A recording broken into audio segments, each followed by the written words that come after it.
Okay, ladies and gentlemen, it is a great pleasure to be joined now by this fantastic man, Mr. Toby Eager.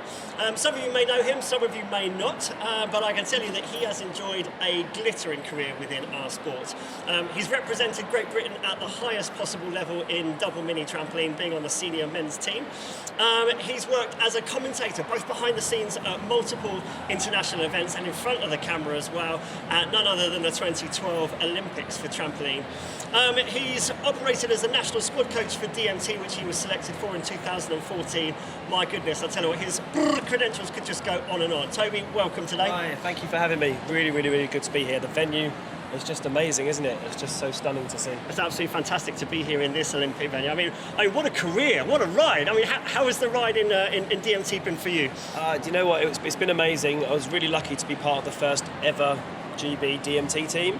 And we won medals at European and World Championships as well. So it's great to be able to be back in an arena like this and just see others do it and me just be able to relax finally. Relaxing. Kind of. Let's cast our mind back a little bit to when you weren't relaxing. The first time you were thinking about pulling on a leotard and your journey started in DMT. Where did you start? How did you get into this sport? What were your dreams and aspirations? So I was in the GB youth team for trampoline.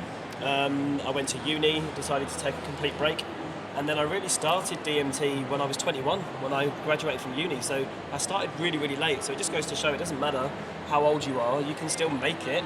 And I think sometimes the older you are, sometimes there's a bit more experience to draw upon, and you don't have to be a young gymnast to be able to make it in this sport, which is really great. And it's just great that events like this can encapsulate everybody. But you know, we found DMT. It used to be something we used to play at World Championships, and then we decided to take it seriously in 2002 with the first ever GB team. I was lucky enough to be a part of that. But it became something that I could be better at than trampoline. So I found my sport in DMT. I still love trampoline, I still coach trampoline, but DMT was really my home. When you mentioned that you took silver at Europeans in 2002, or team silver in the Europeans, and you took team bronze in the World Championships in 2007. I mean, if you'll excuse my trampoline pun, did you ever expect to achieve the heady heights that you did in the sport when you first set out? You know, the amazing thing was that I was able to transfer from one discipline to another and be more successful in another discipline. I did some great stuff. I was junior world champion in trampoline in synchro. So, you know, I achieved that. But no, you never expect... Do you know what? I think that if you assume you're going to do well, I think sometimes there's an element of arrogance about that just... You kind of need confidence, but you don't need the arrogance to go with it. And for me, I was just enjoying the journey, and if you enjoy the journey, success will come. Yeah, absolutely. What words of wisdom would you give to any aspiring gymnasts that are going to be watching this interview that might want to, tread in your path, tread in your shoes? You know what? Enjoying the journey is really important to do. You know, you shouldn't do something that you don't enjoy. You can't put your body and your mind. You know, this sport is 20% physical, 80% psychological. You've got to have the right mindset for this sort of sport.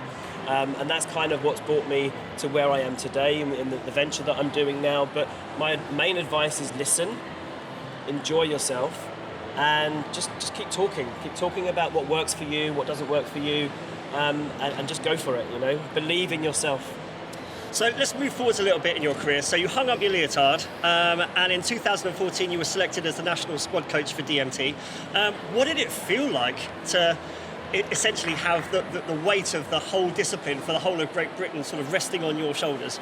You know, it was really interesting because I retired from competitive DMT, I think it was 2009, and then I became assistant national coach in the next World Championship. So it was really odd competing one year and then coaching on the team the next year alongside Nicole. And then a few years later, you know, I took over the baton really from that. The pressure's pressure at the end of the day, you know, and I'm quite a relaxed person, quite a laid-back person, and I try to instill that in people because there is so much tension, you know, in an event like this, particularly when everything hinges on 30 seconds, 10 seconds, 5 seconds, you know. From all those years and months of training, it all just culminates in one space there. But I do pressure quite well, you know. it was an enjoyable journey. But now I'm just enjoying life, just being. Just existing. Yeah, exactly. Interesting that you mentioned like 10 seconds or 20 seconds. This sport really is, it can be massively elating and it can be very cruel at the same time. And I don't think that those 10, 20 or 30 seconds means any more than when you're at the Olympics. I mean, obviously, not competing at the Olympics, but you've commentated at the Olympics. What was your Olympic experience like? It was amazing, and it was so great to be in venues like this and to be able to educate the crowds on what trampoline was actually like, and for those people to be able to leave the venue saying, actually, I know now why the Olympic champion became the Olympic champion. You know, I could see that. You know, generally speaking, those that don't know much about trampolining, the area that they can kind of show some expertise is in synchro, because you know that if you're in time, then that looks good. If you're not in time, it doesn't look good. So being able to be part of an experience like that and educate people in such a big venue, it's mind-blowing, really, really great. Oh, brilliant. So, of course, you're here this weekend, not as a national squad coach, not as an athlete. You've got a new brief today. So you've got a new company, Sporting Diaries, where you're offering a range of bespoke and generic training diaries and inspirational quotes with a book with quotes in to help support gymnasts along their learning journey. What was your inspiration behind this venture, and what kind of got you involved in being here with the league? Okay, so in terms of the training diaries, we were always encouraged to write down notes from sessions, and I think a lot of people do that anyway.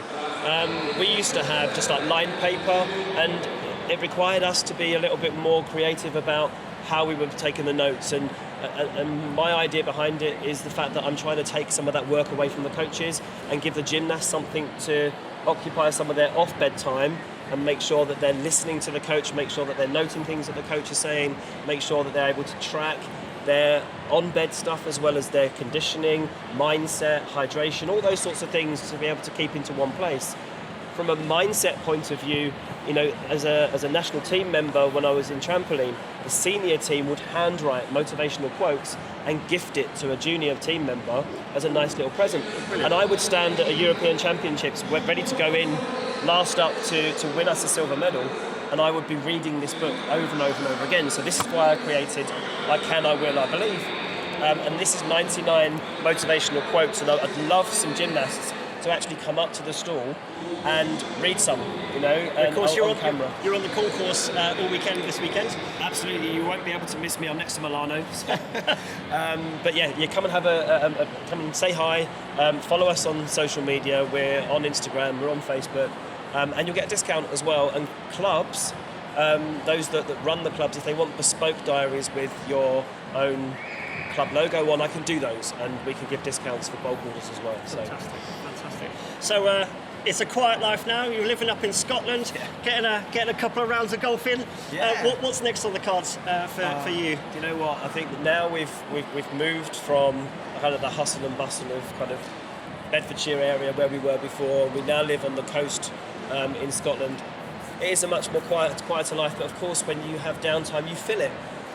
So there's never a quiet moment in the Eager household. So with 2 kids, beach, dog, you know, all those sorts of things, you keep yourself busy. And I'm coaching again, which is nice. Brilliant. So I am still involved in the sport at that level, and I do love it. As part of you that just never leaves trampoline and DMT. So that's why I'm so excited to be here today. Amazing. Well, Toby, thank you very much, my friend. Thank you. Not only for being here this weekend, but for your contribution across trampoline and DMT for everybody. Thanks so much. Thank you so much. Cheers.